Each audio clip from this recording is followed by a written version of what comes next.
வாழ்க, குருவே துணை, குரு அடி போற்றி.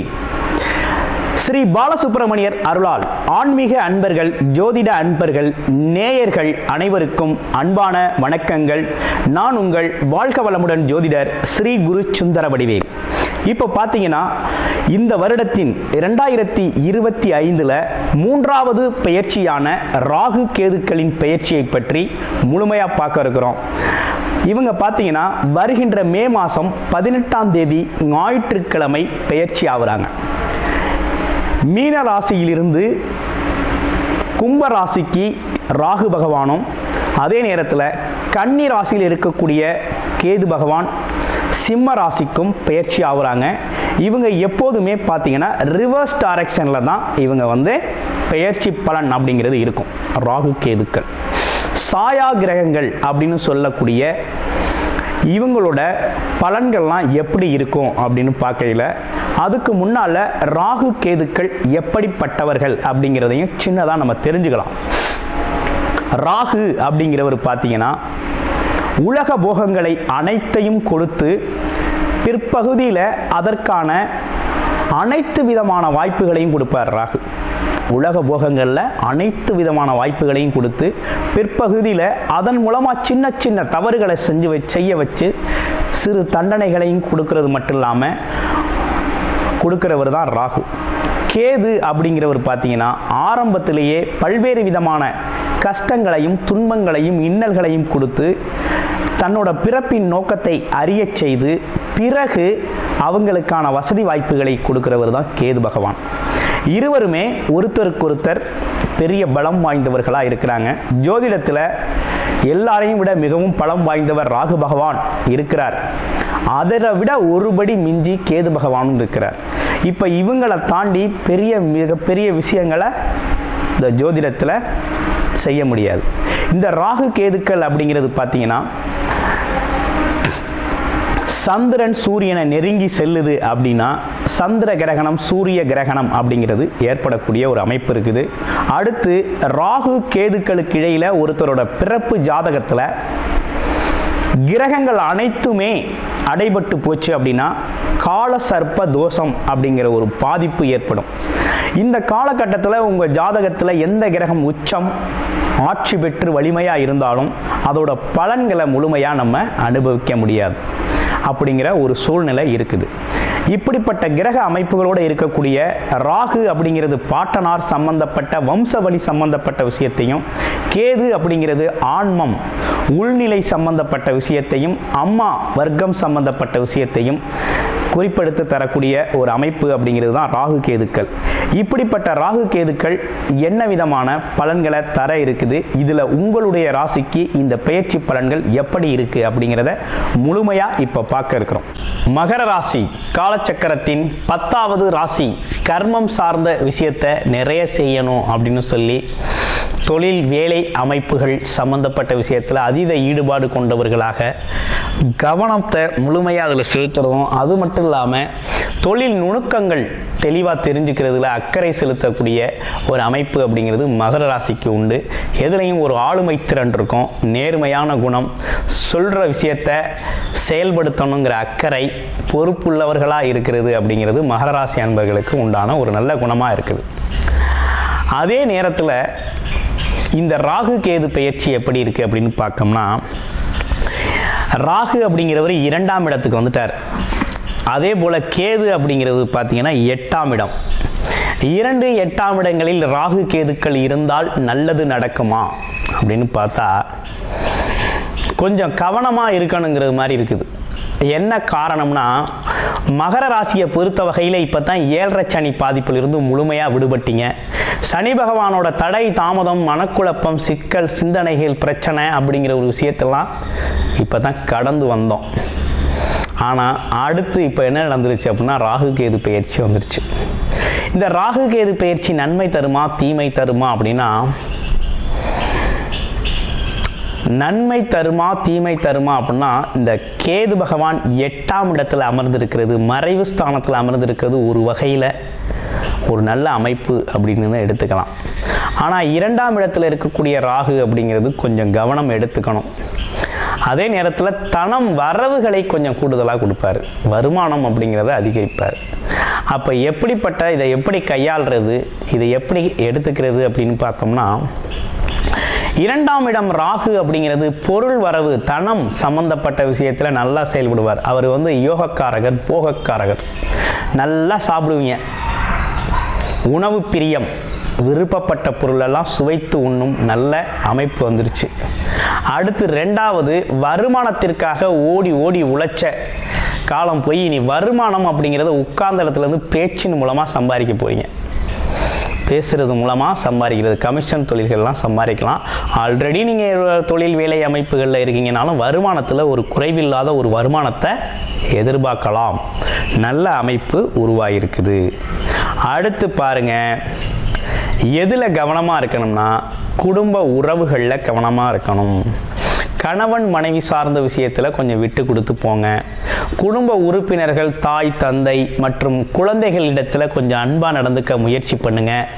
அதே நேரத்தில் எந்த ஒரு காரணத்திற்காகவும் குடும்ப உறுப்பினர்களை பொய் சொல்கிறது அப்படிங்கிற ஒரு விஷயத்தை தவிர்த்துக்குங்க. ஏன்னா ராகு அப்படிங்கிறவர் பொய்யுரைக்க செய்வார். ஏதாவது பொய் சொல்ல போய் அது பார்த்தீங்கன்னா அந்த பொய்யை மறைக்க இன்னொரு பொய் சொல்ல போய் பல்வேறு விதமான சங்கடங்களை உருவாக்கிட்டுருவார். அப்புறம் தண்டனை கிடைக்கும்.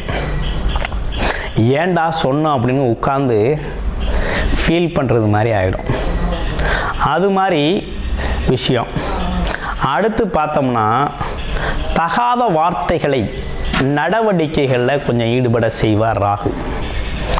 அப்போ என்னன்னா கொஞ்சம் கவனமாக இருக்கணும்.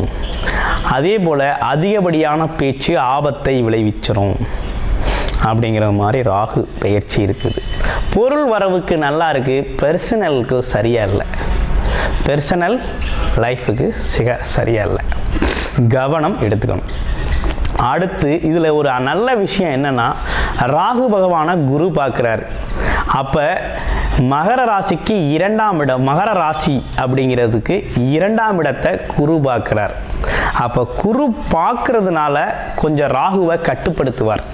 சுபத்துவமான பார்வை, சுபத்துவமான விஷயத்தை, சுபத்துவமான வைப்ரேஷன்ஸை ராகு மேலே கொடுக்கையில் ராகுவோட கெடு பலன்கள் கொஞ்சம் குறைஞ்சு அது நற்பலன்களாக மாறக்கூடிய நல்ல அமைப்பு கோச்சார நிலையில் ஏற்பட்டிருக்கு. அடுத்து கேது, கெடுத்து கொடுப்பவர். இப்போ 8ஆம் இடத்துல இருக்கார் கேது. வம்பு, வழக்கு, அவமானம், மனஸ்தாபம், மனசங்கடம், எதிர்மறை சிந்தனைகள், சண்டை, பகை, இப்படிப்பட்ட விஷயங்கள்லாம் ஈடுபடுறது அப்படிங்கிற இடத்துல கேது பகவான பாம்பு கிரகம் இருக்குது.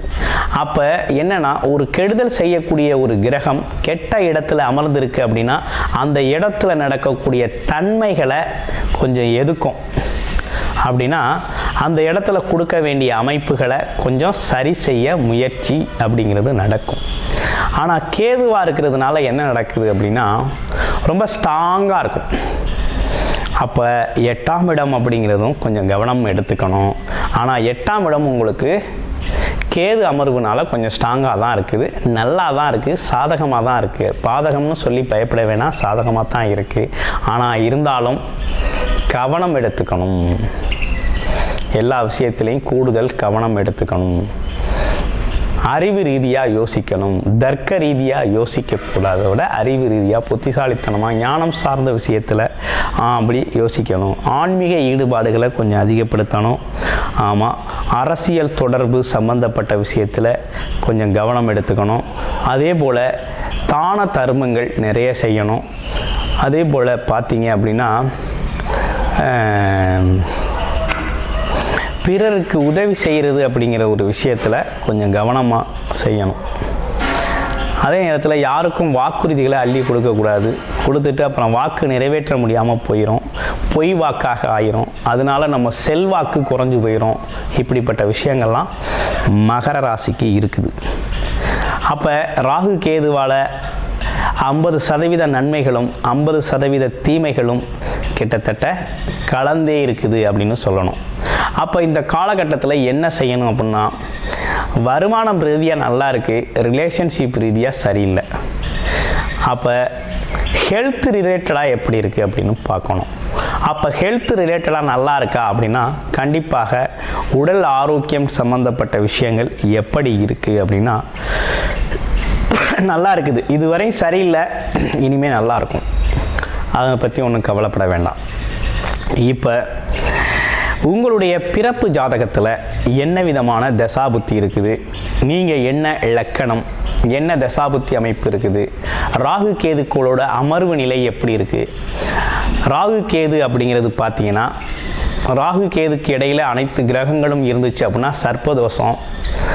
இது மற்ற கிரகங்களெல்லாம் செயல்பட விடாமல் எந்த விதமான ஆக்டிவிட்டியும் இல்லாத ஒரு தோஷத்தை ஏற்படுத்திடும். இந்த சர்ப்பதோஷம் அப்படிங்கிறது வந்துருச்சு அப்படின்னா என்னதான் நீங்கள் கஷ்டப்பட்டாலும் சிரமப்பட்டாலும் நல்லதை கனவு தான் காணலாம், வாழ்க்கையில் நடக்காது. இதுக்கெல்லாம் காரணம் எப்படி இருக்குது அப்படின்னா முன்வினை பதிவுகள் அப்படின்னு சொல்லக்கூடிய முன்னோர் பாட்டனார் சம்மந்தப்பட்ட விஷயத்தில் ராகு செயல்படுவார். பாட்டி தாய் வழி உறவுகள் சம்மந்தப்பட்ட சிக்கலில் கேது செயல்படுவார். இவங்க உங்கள் ஜாதகத்தில் எங்கே அமர்ந்திருக்காங்க அது சார்ந்த பலன்களை கொடுப்பாங்க. நீங்கள் என்ன செஞ்சுருக்கீங்களோ அதோட பதிவுகளை இந்த காலகட்டத்தில் அதோட வினை நல்வினையா தீவினையா அப்படிங்கிறத உங்களோட பிறப்பு ஜாதகம் குறித்து சொல்லும். அப்போ இந்த பிறப்பு ஜாதகத்தில் இந்த மாதிரி தசாபுத்தி நடக்குதா, இல்லை நடக்கலையா, இல்லை நீண்ட காலத்துக்கு அப்புறம் வருதா, இல்லை முடிஞ்சிருச்சா அப்படிங்கிறதெல்லாம் நீங்கள் பார்த்து தெரிஞ்சுக்கிட்டு அதற்கு ஏற்றாற் போல் இந்த அணுகுமுறையை நீங்கள் கையாளணும், இந்த பெயர்ச்சியை கையாளணும். அப்போ இந்த பெயர்ச்சி அப்படிங்கிறது பாம்பு கிரகங்களின் பெயர்ச்சி அப்படிங்கிறது சனி கிரக பெயர்ச்சிக்கு அப்புறம் கொஞ்சம் பயத்தை ஏற்படுத்திக்கக்கூடிய பெயர்ச்சி அப்படின்னா ராகு கேதுக்கள் பெயர்ச்சி தான். குரு எப்போதுமே நல்லவர் தான். குருவால் மங்கள நிகழ்வுகள் தான் நடக்கும். அவர் எந்த இடத்துக்கு சென்றாலும் எந்த இடத்தை பார்த்தாலும் அவரால் நன்மை மட்டுமே நடக்கும். ஆசிரியரால் ஒரு குருவால் ஒரு கடவுளால் கெடுதலை செய்ய முடியாது. ஆனால் ராகு கேது அப்படிங்கிறது பாவ மூட்டைகளை அனுபவிக்க செய்யும். முன்வினை பயன்கள் எப்படி இருக்குது, அதை எப்போ அனுபவிக்கணும், எப்படி அனுபவிக்கணுங்கிறது ராகு கேது. அதை முழுமையாக அனுபவிக்க வைப்பது சனி பகவான் செய்வார். நீதி நேர்மை தவறாது அந்த பணியை செய்யக்கூடியவர். அப்போ இந்த காலகட்டத்தில் இப்படிப்பட்ட பலன்களோட உங்களுக்கு அமைஞ்சிருக்குது. முழுமையாக உங்களுடைய பிறப்பு ஜாதகத்தை பார்த்து தெரிஞ்சுக்கணும் அப்படின்னா டிஸ்பிளே தர நம்பருக்கு கால் பண்ணி அப்பாயின்மெண்ட் ஃபிக்ஸ் பண்ணிக்கிட்டு உங்களோட ஜாதகத்தை நீங்கள் முழுமையாக பார்த்து தெரிந்து கொள்ளலாம். ராகு கேது பெயர்ச்சி அப்படிங்கிறது பரிகாரம் அப்படின்னு பார்த்தோம் அப்படின்னா நீங்கள் உங்களை பொறுத்த வகையில் கீழ்பெரும்பள்ளம் அப்படிங்கிறது கண்டிப்பாக போயிட்டு வரணும். அப்படி போக முடியாதவர்கள் பார்த்தீங்க அப்படின்னா வாரத்தில் 15 நாட்களுக்கு ஒரு முறை வரக்கூடிய சங்கரஹரா சதுர்த்தி நாட்களில் விநாயகருக்கு பார்த்தீங்கன்னா அபிஷேக பொருட்கள் வாங்கி கொடுத்து அபிஷேகத்தில் கலந்துக்கங்க. தான தர்மங்கள் செய்யுங்க. உங்களால் முடிஞ்ச உதவிகள் மற்றவருக்கு செய்யப்படும் போது உங்களோட கர்வ வினைகள் கழியக்கூடிய அத்தனை சாத்தியக்கூறுகளும் நல்வினைகளாக மாறக்கூடிய அத்தனை அமைப்புகளும் இந்த காலகட்டத்தில் ஏற்பட்டிருக்கு. நன்றி, வணக்கம், வாழ்த்துக்கள்.